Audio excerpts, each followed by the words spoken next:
यह खबर कुरुक्षेत्र से पीपली अनाज मंडी में हुई आढ़ती एसोसिएशन की बैठक में प्रदेश अध्यक्ष अशोक गुप्ता ने बताया कि हरियाणा प्रदेश में आढ़तियों की सबसे बड़ी समस्या आ रही है उनके लाइसेंस को लेकर।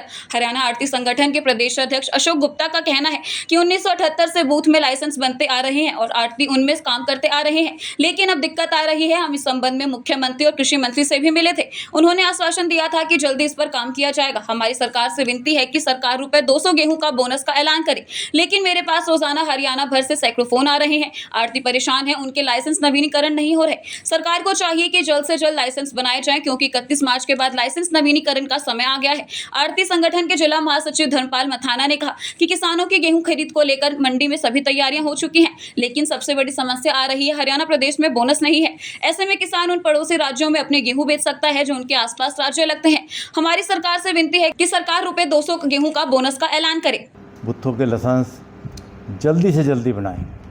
इसी तरह से बड़ी दुकानें हैं जिनको बड़ी दुकानें बोलते हैं, उन पे जो है ऑलरेडी हमारे 2 लाइसेंस बनते हैं, परंतु वो 3 साल के लिए बनते हैं अपनी दुकान पे, जो अपनी पर्सनल दुकान, और किराए की दुकान पे 1 साल के लिए बनते हैं। तो सीएम साहब से बात हुई थी हमारी भी, इसको जो है ना जीएसटी की तर्ज पे भी जब तक आदमी काम करना चाहे तो वो बनते रहें।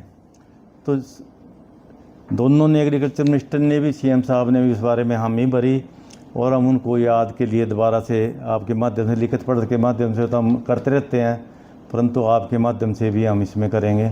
एक प्रॉब्लम और आ रही है इसमें दुकानों में, बड़ी दुकानों में, कि जिसमें जैसे 2 भाई हैं और वो एक तो दुकान कर रहा है, एक दुकान नहीं कर रहा, या दूसरा जो है बेचना चाह रहा अपना हिस्सा, वो उसकी रजिस्ट्री नहीं हो रही, वो बेच नहीं सकता दूसरा किसी को।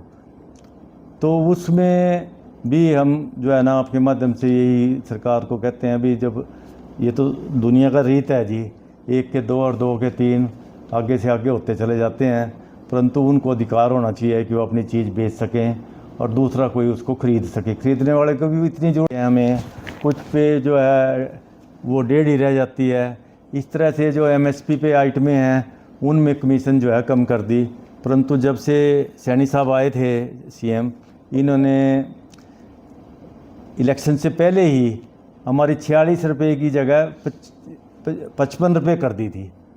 सेंट्रल गवर्नमेंट ने तो 46 रुपये फिक्स कर दी, परंतु इन्होंने अपने लागू तो वो बाद में ही हुई जब दोबारा से वो सीएम बने, परंतु उन्होंने हमारे को आश्वासन दे दिया था भी आपको जो है ना 55 रुपये के पैसे मिले और 55 रुपये के ही मिले।